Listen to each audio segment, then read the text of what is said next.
Sebelum melanjutkan, jangan lupa subscribe dulu, terima kasih. Bab 456 Api Perang. Tepat di awal pertempuran, Kaisar Kekaisaran segera melepaskan jari Kekaisaran Surgawi ke arah Wu Jiu. Dao perang, pedang yang tak tertandingi. Wu Jiu meraung marah saat ia membalas dengan dao perangnya. Dao perang saat ini tidak dapat dibandingkan dengan yang sebelumnya. Dulu di neraka Inferno, dao perang Wu Jiu terlalu rumit dan hanya memungkinkannya untuk meniru berbagai senjata. Namun, setelah mengikuti bimbingan Jiang Chen, Wu Jiu telah mengubahnya dengan sempurna dan hanya fokus pada satu senjata. Pedang.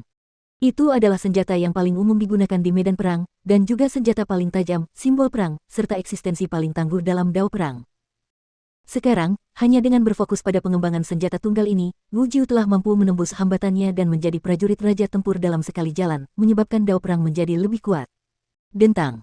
Pedang emas itu beradu dengan jari Kekaisaran Surgawi, menciptakan benturan keras. Di bawah kekuatan luar biasa ini, ruang itu langsung hancur, dan gelombang kejut menyebar ke seluruh tempat kejadian. Merasakan gelombang kejut yang muncul dari dua medan perang, semua prajurit jiwa tempur di bawah tidak bisa menahan rasa takut. Peristiwa sebesar ini di benua timur jelas belum pernah terjadi sebelumnya, dan hanya prajurit jiwa tempur yang memenuhi syarat untuk berpartisipasi. Kekuatan tersembunyi dari dinasti Sein bela diri terlalu kuat, lebih dari 400 prajurit jiwa tempur menyerang pada saat yang sama, dan mereka bahkan tidak membawa satupun prajurit inti ilahi. Untungnya, Sekte Hitam telah mengusir semua murid dan tetua yang berada di bawah alam inti ilahi. Jika tidak, hanya gelombang kejut pertempuran itu saja sudah cukup untuk membunuh mereka semua. Semua murid dan tetua inti ilahi yang tersisa bersembunyi di kedalaman Sekte Hitam. Tidak ada tempat bagi mereka dalam perang seperti ini. Jika mereka berpartisipasi, mereka hanya akan menjadi umpan meriam. Gemuruh. Pertarungan antara Jiang Chen dan Kaisar Tua, Wu Jiu dan Kaisar Kekaisaran sangat sengit. Pertarungan berlangsung sengit, dan tampaknya mustahil untuk menentukan siapa pemenang akhirnya pada saat ini. Meskipun Jiang Chen berada dalam posisi yang tidak menguntungkan, ia seperti kecoa yang keras kepala. Semakin banyak ia bertarung, semakin kuat ia jadinya. Meskipun Wu Jiu baru saja menerobos ke alam Raja Tempur kelas 1, Dao of War miliknya adalah keterampilan tempur yang sangat kuat, yang memungkinkannya bertarung secara seimbang dengan Kaisar Kekaisaran. Tak satu pun dari mereka tampak lebih kuat dari yang lain. Para prajurit Combat King sedang bertempur, dan orang-orang di bawah mereka juga tidak ada di sini untuk mengobrol.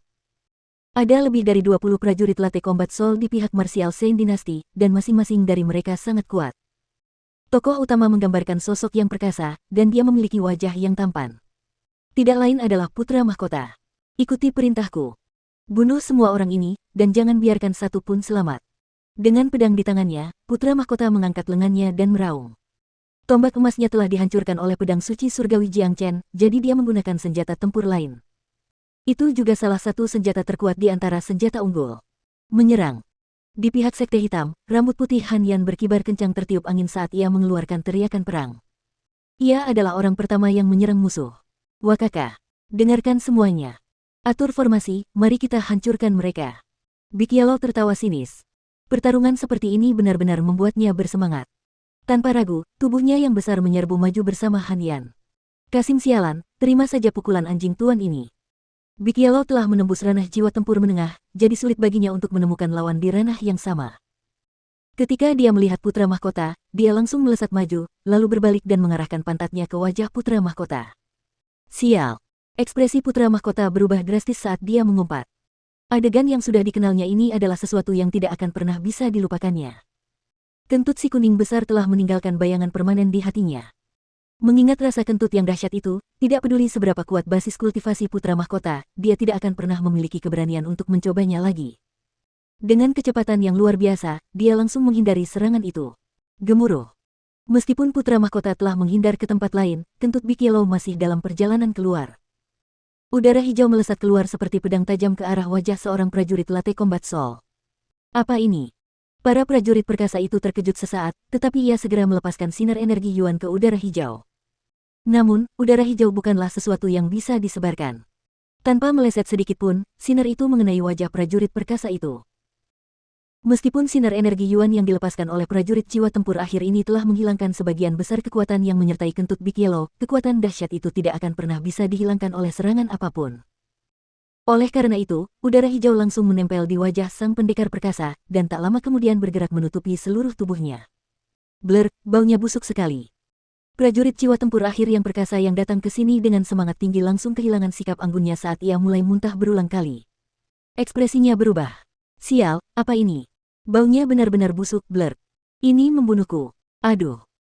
Sebenarnya, lebih dari satu orang diserang oleh serangan si kuning besar, karena serangan itu sudah meliputi lebih dari 10 orang, menyebabkan mereka semua muntah-muntah seperti tidak ada hari esok. Namun, orang-orang itu semua lebih baik daripada dia yang diserang secara langsung. Wah, anjing ini keren sekali. Han Yan terhuyung dan hampir jatuh. Anjing ini memang makhluk yang tidak normal, dan bahkan kemampuan bawaannya sangat tercela. Sial, serangan ini terlalu brutal. Kemampuan yang luar biasa. Anjing ini terlalu kejam, bahkan kemampuannya sangat tercela. Semua prajurit jiwa tempur dari Sekte Hitam terkejut.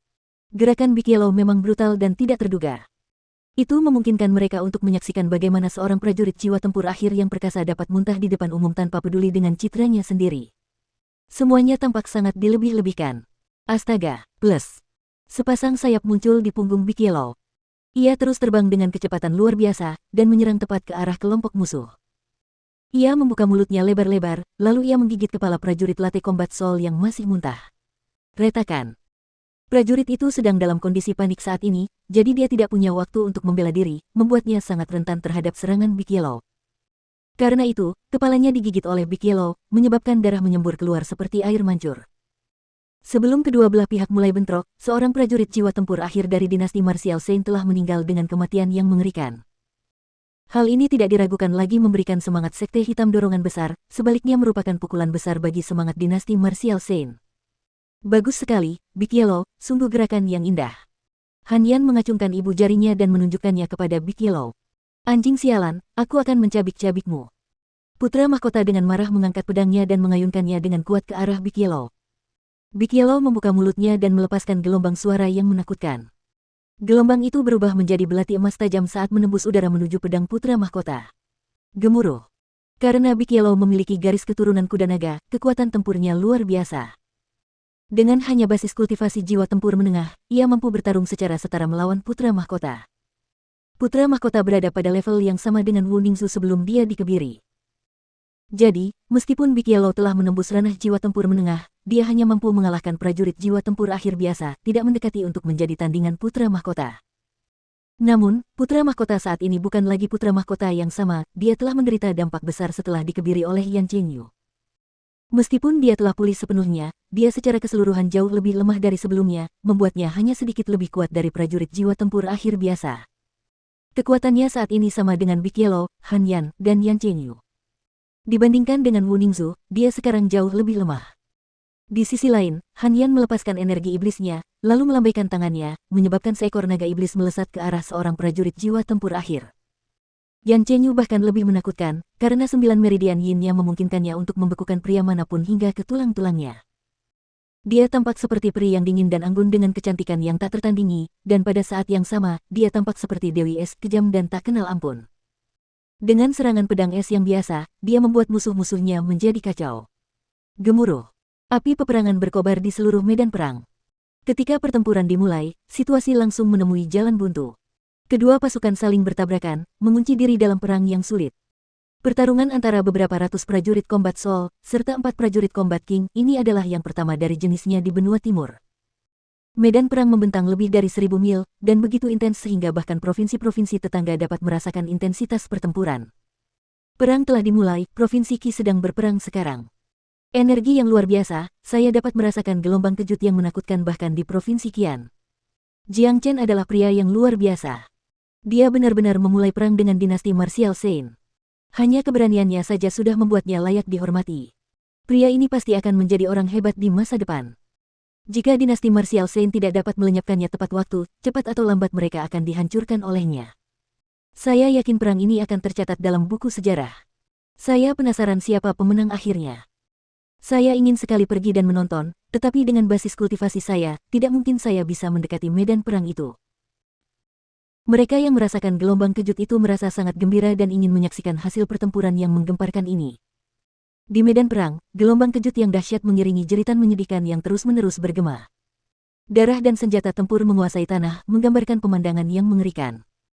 Pasukan dinasti Martial Saint terlalu besar, jadi bahkan dengan bantuan formasi, Sekte Hitam berada dalam posisi yang tidak menguntungkan.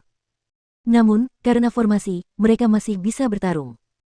Karena jumlah prajurit jiwa tempur akhir dari dinasti Santo bela diri jauh lebih besar daripada prajurit dari Sekte Hitam, Han Yan dan Yan Chengyu terpaksa menghadapi dua musuh sendirian, terkadang bahkan tiga.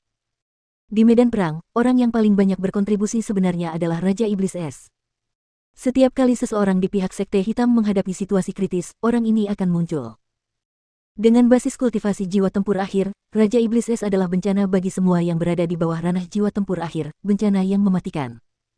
Pada awalnya, dua prajurit jiwa tempur akhir telah bekerja sama untuk membunuh Raja Iblis Es, tetapi mereka langsung terdiam.